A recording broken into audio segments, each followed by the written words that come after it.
వెంకటరెడ్డి గారు, ఏదైతే నేను మొత్తానికి ఎన్ని చెప్పినా దొంగ ఓటర్ల రిగ్గింగ్గా, బూతుల క్యాప్చరింగ్గా, ఓటర్లని రానివ్వకుండా చేశారా, ఇవన్నీ పక్కన పెడితే టీడీపీ అయితే విజయం సాధించింది.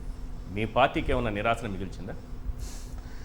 ఈశ్వర్ గారు, ముందుగా మీకు ప్యానల్లో ఉన్న అందరికీ అట్లానే సాక్షి టీవీ ప్రేక్షకులందరూ నమస్కారాలు. సార్, నిజాయితీగా మేము 2024లో మొన్న జరిగినటువంటి ఎన్నికల్లో మేము నిజాయితీగానే ఉన్నాం, ఓడిపోయాం. ఈవీఎంల ద్వారా వాళ్ళు గెలిచారనేది వాస్తవం, దాన్ని అవునన్నా కాదన్నా. మరి మొన్నే కదా 164 సీట్లు వచ్చినాయి వాళ్ళకి.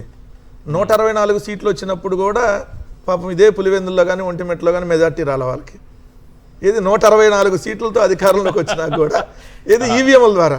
అంటే ఇక్కడ ట్విస్ట్ చూస్తుంది మీరు, ఈవీఎంల ద్వారా పాపం అంత బలంగా గుద్దుకున్నా కూడా పులివెందుల్లోనూ పాపం ఒంటిమిట్టలో గుద్దుకోలేకపోయారు ఈవీఎంలు. ఎందుకంటే వాళ్ళకి మెజార్టీ లేదు. పులివెందుల్లో దాదాపు పులివెందుల రూరల్ మండలం 6,000 ఓట్లు వైఎస్ఆర్సీపీకి వస్తే వాళ్ళకి 2,000 ఓట్లే వచ్చినాయి తెలుగుదేశానికి. సో అలాంటి పరిస్థితి అక్కడ. అంటే ఏది ఈవీఎంల ద్వారా వాళ్ళు అంత బలంగా గెలిచినా కూడా. సరే, ఎట్లయినా ఈవీఎంల ద్వారా గెలిచాము, కోర్టులకు వెళ్ళారు వీళ్ళు. ఆ కోర్టులు ఏం చేసినాయి, అట్లానే ఏదైతే ఎలక్షన్ కమిషనర్ 45 రోజుల్లో వీవీప్యాట్ స్లిప్పులు లెక్కించాలి, 45 రోజులు స్టోరేజ్ పెట్టాల్సిన ఆయన ముందే తగలబెట్టేశాడు. అప్పుడు ముఖేష్ కుమార్ మీనా పాపం ఇప్పుడేమో మహిళా ఎన్నికల కమిషనరు ఏం అసలు నోరు తెరిసి ఏం మాట్లాడలేదు, మహా అయితే కోర్టుకు వెళ్తే ఏమంటారా, ఏం ఇప్పుడు తెలియదు కాదు కదా అని చెప్పి మరోసారి బరి తెగించారు మీరు అన్నటువంటి ఎవరైతే దొంగ ఓట్ల పార్టీ. సార్, 79వ స్వాతంత్ర దినోత్సవం రేపు పొద్దున జరుపుకోబోతున్నాం సార్ మనం. 79వ స్వాతంత్ర దినోత్సవం జరుపుకుంటున్నటువంటి వేళ భారతదేశంలో ఉన్న అందరికీ స్వాతంత్ర దినోత్సవ శుభాకాంక్షలు. ఫస్ట్ ఎక్స్పెషల్లీ చెరుకూరి శ్రీధర్ గారికి, అదేవిధంగా కోయ ప్రవీణ్ గారికి, డిఎస్పీ మురళీ నాయక్ గారికి, మరికొంతమంది ఎస్ఐలకి, సిఐలకి, ఏదైతే ఎక్స్పెషల్లీ లోకేష్ గారికి, తెలుగుదేశం పార్టీ వాళ్ళకి ప్రత్యేకంగా స్వాతంత్ర దినోత్సవ శుభాకాంక్షలు. ఎందుకంటే అందరికీ సమానమైనప్పుడు లేదండి సార్, ప్రత్యేకమైన ఎందుకు వాళ్ళకి శుభాకాంక్షలు తెలియజేస్తున్నాం అంటే, వాళ్ళు లేకపోతే పాపం వీళ్ళందరూ దొంగ ఓటర్లు అని అసలు మాకు తెలిసేది కాదు కదా.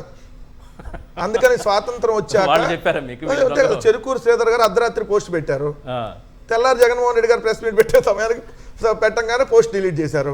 స్వాతంత్ర భారతదేశంలో కలెక్టర్ పోస్ట్ పెట్టి ఓ ప్రతిపక్ష నాయకుడు మాజీ సీఎం గారు, అయ్యా నువ్వు నీ సమక్షంలోనే దొంగోట్లు వేస్తున్నారంటే పాపం డిలీట్ చేశాడు. కలెక్టర్ గారు, అంత గొప్ప కలెక్టర్ గారితో ఇప్పుడు ఉన్నాం కాబట్టి ప్రజాస్వామ్యం ఎలా ఎలా ఆంధ్రప్రదేశ్లో పరిడి వెళ్తుందనడానికి ఇది ఎగ్జాంపుల్. రెండు, ఎలా అయినా ఏమైనా దొంగలమైనా దొరికిపోతాం, మీరు ఏమైనా చేయగలుగుతారా అని పాపం మంత్రి లోకేష్ గారు, షాడో ముఖ్యమంత్రిగా ఉన్న లోకేష్ గారు పోస్ట్ పెట్టారు ఒక వీడియో. దాంట్లో ఆ దొంగ ఓట్లు అదే పర్సన్ మళ్ళీ దొరికిపోయాడు. అయినా కూడా ఏమన్నా తీసాడా? తీలా. ఏం చేస్తారు మీరు? మేము వేసుకున్నాం దొంగ ఓట్లు, ఏం చేయగలుగుతారు మీరు అంటే అంత బరి తెగించారు. కాబట్టి మీ అందరికి ప్రత్యేకంగా స్వాతంత్ర దినోత్సవ శుభాకాంక్షలు. తీసేశారు ఆయన, అలాగే ఆ పోస్ట్ అలాగే పెట్టుకున్నారు, ఎంత దర్జాగా పెట్టుకున్నారు లోకేష్ గారు. ఏం చేస్తారు మీరు? అంటే ప్రజలు అమాయకుల, ఎవరు పట్టించుకోరా, లేకపోతే అధికారం ఉందనేటటువంటిది ఏంటి సార్? మాలకు 164 సీట్లు ఉన్నాయి, మీకుంది ఆఫ్టర్ ఆల్ 11. వాళ్ళు చెప్పేది మీకు ఆఫ్టర్ ఆల్ 11, పోలీస్ వ్యవస్థ మా చేతిలో ఉంది, ఎలక్షన్ కమిషన్ డమ్మీ అయిపోయింది, సో మిగిలిన వ్యవస్థలన్నీ మా గుప్పెట్లో ఉన్నాయి, ఏదైతే ఓటర్లను కూడా ఓటింగ్ కి రానియకుండా మేము అడ్డుకోగలిగాం, మీరు ఇప్పుడు ఏమైనా చేస్తారా, ఆల్రెడీ రిజల్ట్ కూడా వచ్చేసింది, అందుకని పోస్ట్ దర్జాగా ఇంకా అలానే పెట్టారు. శ్రీధర్ గారు అయితే అధికారి కాబట్టి దొరికిపోతాం అని చెప్పి ఆయన డిలీట్ చేశాడు. ఆయన ట్విట్టర్ చూసా 5 రోజుల కింద పోస్ట్ ఉంది, ఇది ఎన్నికల పోలింగ్ కేంద్రాలు పర్యవేక్షిస్తున్న ఫోటో ఉంది, ఏదో పోలింగ్ జరుగుతున్నది పర్యవేక్షించి తీస్తాడు. ఇది ఇక్కడ కనపడుతుంది కదా, మీలాంటి వాళ్ళు వదలకుండా దాన్ని క్యాప్చర్ చేసి పెడితే, తీసి పెడితే మా అలాంటి వాళ్ళు వాడుకుంటారు. అదే సార్, అలా దొరికిపోయారు అలా. సో ఒకటైతే క్లియర్, వాళ్ళు బరి తెగించారనేది వాస్తవం. ఎందుకంటే వాళ్ళు డైరెక్ట్గా గెలవలేరు ఎలక్షన్లో. ఎందుకంటే మీకు ఏ రోజు కూడా తెలుగుదేశం పార్టీ డైరెక్ట్గా ఎన్నికల్లో గెలిచినటువంటి చరిత్ర లేదు. దొంగదారిలో, అడ్డదారిలో 10 మందిని వెంటేసుకోను, రౌడీజం చేసో గెలవటమే చంద్రబాబు నాయుడు గారు వచ్చినప్పటి నుంచి తెలుగుదేశం పార్టీ నైజం. మీరు అబ్జర్వ్ చేయండి, 1999 ఎలక్షన్స్ సింగిల్గా ఏమైనా గెలిచాడా చంద్రబాబు నాయుడు గారు? 2014 ఎలక్షన్ సింగిల్గా ఏమైనా గెలిచాడా? 2024 ఎలక్షన్ సింగిల్గా ఏమైనా గెలిచాడా? సో అందరినీ అంటేసుకోనో లేదా దౌర్జన్యాలు చేసో అక్రమాలు చేసో గెలవాలి.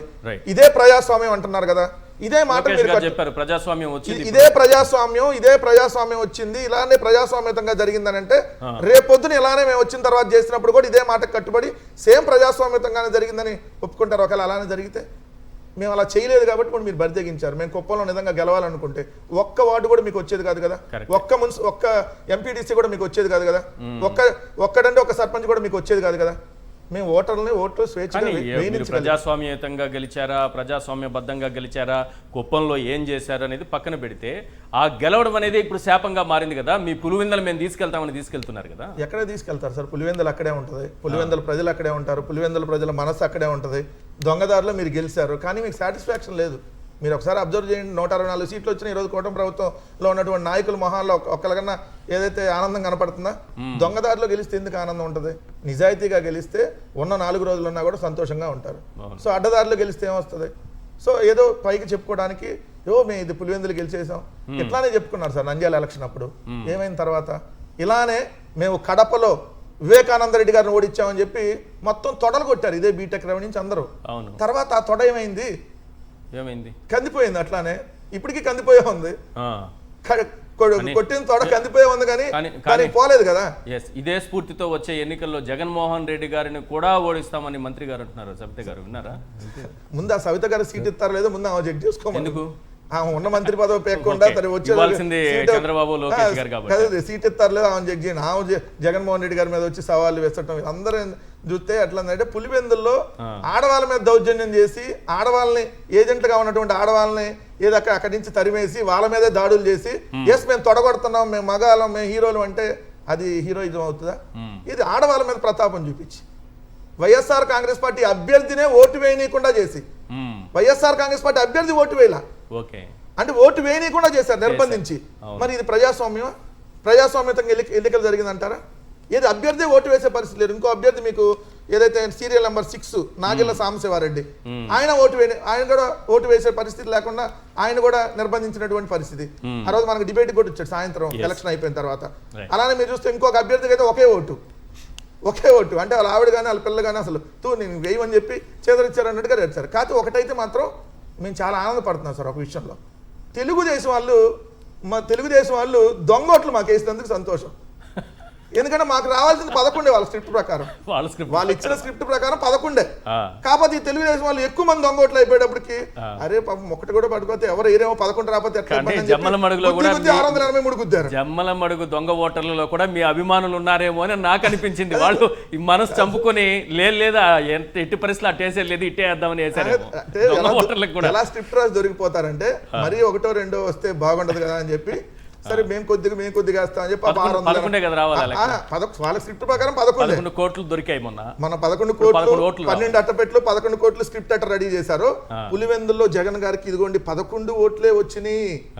అందుకని 11 పార్టీ వీళ్ళని అలా అవహేళన చేయాలనేది వాళ్ళ టార్గెట్. సో ఇప్పుడేంటి చెరుకూరు శ్రీధర్ గారి దగ్గర నుంచి అందరికి పార్టీకి స్టంటింగ్లు పడి ఉంటాయి. మేము చెప్పిన 11 అయితే మీరు 683 ఎట్ట గుర్తించారని. మరీ ముఖ్యంగా నాకు తెలిసి బీటెక్ రావు కానీ ఆదినారాయణ రెడ్డికి పడి ఉంటాయి.